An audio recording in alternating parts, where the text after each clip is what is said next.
Good morning, dear students. So look at this blackboard. मैं आप लोगों को आज क्लास 12 का सब्जेक्ट का इतिहास अर्थात इंग्लिश में हिस्ट्री और हिंदी में इतिहास पढ़ाने जा रहा हूँ।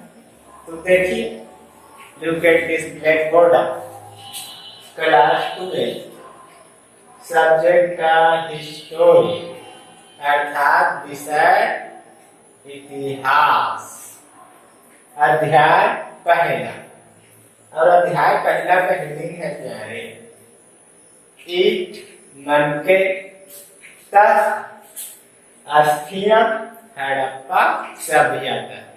तो मैटर यही है हमारा, ईट मनके तथा अस्थियां हड़प्पा सभ्यता। इसी के बारे में मैं आज आप लोगों को पढ़ाने जा रहा हूं। तो ध्यान से सुनेंगे और पढ़ने का प्रयत्न करेंगे। तो पहले इतिहास। तो इतिहास के पितामह या पिता के बारे में बतलाना चाहूंगा। इतिहास का पिता है हेरोडोटस या हीरोडोटस भी कह सकते हो। हेरोडोटस ऐसे लिखाया जाता है। देख लीजिए यहाँ पर कैसे लिखा जाता है। इतिहास के जनक देख लीजिए, जनक हेरोडोटस।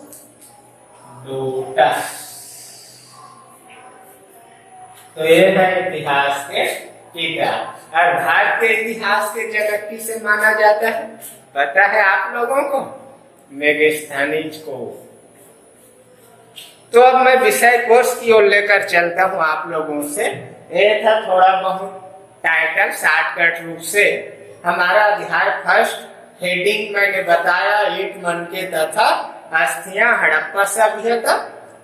ईट के बारे में आप सब जानते हो, जिसके माध्यम से मकान, विद्यालय ए टू जेड निर्माण कार्य किया जा सकता है आवास स्थानों के लिए। मनके तथा अस्थियां। अस्थियां तो सबको पता होगा, हड्डियां। और हड़प्पा सभ्यता। सभ्यता क्या होता है? किसी समय से व्यवस्थित रूप से एक समाज का पनपना और उस समाज में अनेक प्रकार के क्रियाकलापों का होना सभ्यता कहलाता है। इसको डील करने की आवश्यकता नहीं है, आप सब स्वयं समझदार हैं। तो मैं इस विषय में प्रस्तावना की ओर ले चलता हूं। देखते हैं, ईट मनके तथा अस्थियां हड़प्पा सभ्यता। प्रस्तावना है, हड़प्पा अथवा सिंधु घाटी सभ्यता की सबसे विशिष्ट पुरा वस्तु संभवतः हड़प्पाई मुहर है। पुरा वस्तु अर्थात प्राचीन वस्तु। पूरा वस्तु का अर्थ लगाया जाता है प्राचीन वस्तुओं से, पुराने समय के जो भी सामग्री थे उससे। इन मुहरों का निर्माण सेल खड़ी नामक पत्थर से किया गया था। देख लीजिए, जो उस समय मुहर मिला वह सेल खाड़ी नामक पत्थर से लिया गया। सामान्य रूप से इन मुहरों पर जानवरों के चित्र तथा ऐसी लिपि के चिन्ह उत्कीर्ण हैं जिन्हें अभी तक पढ़ा नहीं जा सका है। फिर भी हमें इस क्षेत्र में प्राचीन काल में बसे लोगों के जीवन के विषय में उनके द्वारा पीछे छोड़ी पुरा वस्तुओं अर्थात प्राचीन वस्तुओं अर्थात इस समय के पहले भी ऐसा सभ्यता था और उस सभ्यता में ऐसे मनुष्य थे जिन्होंने अपने उपयोग किए हुए वस्तुओं को अवशेष के रूप में छोड़े हैं या प्राप्त हुए हैं। तो ऐसे वस्तु कौन से हैं देखते हैं यहाँ। जैसे उनके आवास अर्थात रहने का घर, औजार हम सब जानते हैं। आज 21वीं सदी के भारत में देख रहे हैं अनेक प्रकार के तकनीकी का आविष्कार हो चुका है और उसका प्रयोग भी किया जा रहा है। जैसे फसल काटने के लिए हार्वेस्टर या बुआई करवाने के लिए ट्रैक्टर, हल चलाने के लिए ऐसे अनेक साधन आ गए हैं। तो उस प्रकार भी कुछ ऐसे औजार मिले जिनके माध्यम से हड़प्पा सभ्यता के बारे में हम लोगों को जानकारी मिल पाए। अगला है प्यारे आभूषण। उस समय के लोग भी आभूषण धारण करते थे। आभूषण का अर्थ होता है गहना, और आज के लोग भी क्या करते हैं? आभूषण धारण करते हैं। मृत भांडों और मुहरों, दूसरे शब्दों में पुरातात्विक साक्ष्यों के माध्यम से बहुत सारी जानकारी मिलती है। अब आगे हम यह अन्वेषण करेंगे कि पुरातात्विक साक्ष्यों की व्याख्या कैसे करते हैं और इन वस्तुओं में कैसे परिवर्तन आता है। निश्चित रूप से इस सभ्यता के कई पहलू आज भी हमारी जानकारी से परे हैं, जिनका अध्ययन हम आगे करेंगे। तो पहला देखते हैं पारिभाषिक शब्द स्थान तथा काल। काल जानते हो? काल अर्थात समय। समय को ही काल कहा जाता है। और इंग्लिश में जाए तो टेंस। टेंस अर्थात प्रेजेंट होता है, पास्ट होता है, परफेक्ट होता है। और तीनों से किसके बारे में जानकारी मिलती है? टाइम, समय। समय अर्थात काल। तो हेडिंग था पारिभाषिक शब्द स्थान तथा काल। सिंधु घाटी सभ्यता को हड़प्पा संस्कृति भी कहा जाता है। ये सब लोगों को ध्यान में रखना है। पुरातत्व संस्कृति शब्द का प्रयोग पूरा वस्तुओं के ऐसे समूह के लिए करते हैं जो एक विशिष्ट शैली के होते हैं और सामान्यता एक साथ एक विशेष भौगोलिक क्षेत्र तथा कालखंड से संबंध पाए जाते हैं।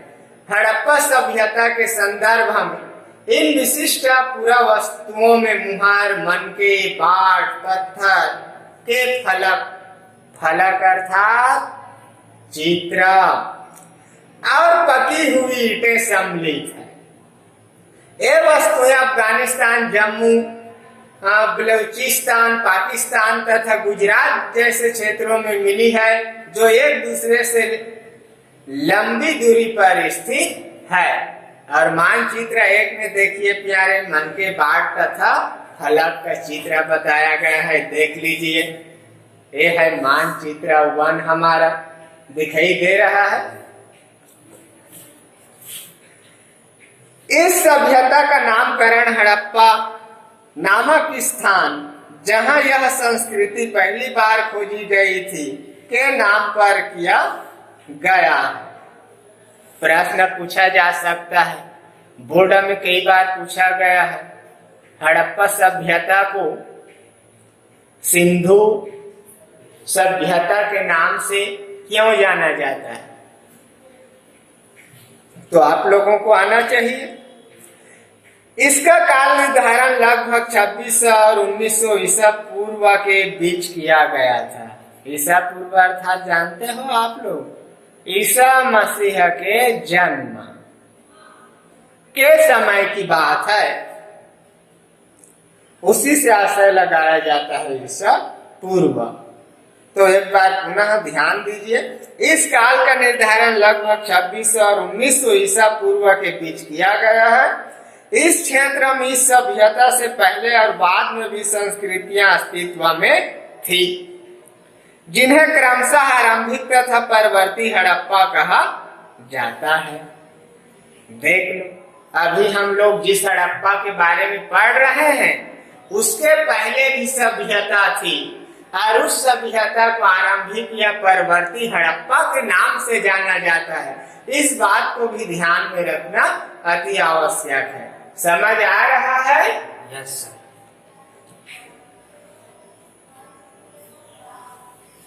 अंग्रेजी में आगे देखिए, इन संस्कृतियों से हड़प्पा सभ्यता को अलग करने के लिए कभी कभी इसे विकसित हड़प्पा संस्कृति भी कहा जाता है। विकसित हड़प्पा संस्कृति। यहाँ पर मैं एक टिप बोलना चाहता हूं, ध्यान से सुनना। विकासशील और विकसित, इसमें बहुत अंतर देखने को मिलता है।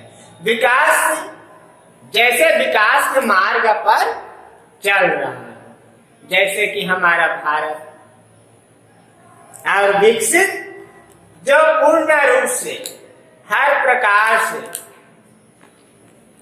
परिपूर्ण, वो कहलाता है विकसित। जैसे कि देशों के माध्यम से हमारा भारत क्या है, विकासशील देश है।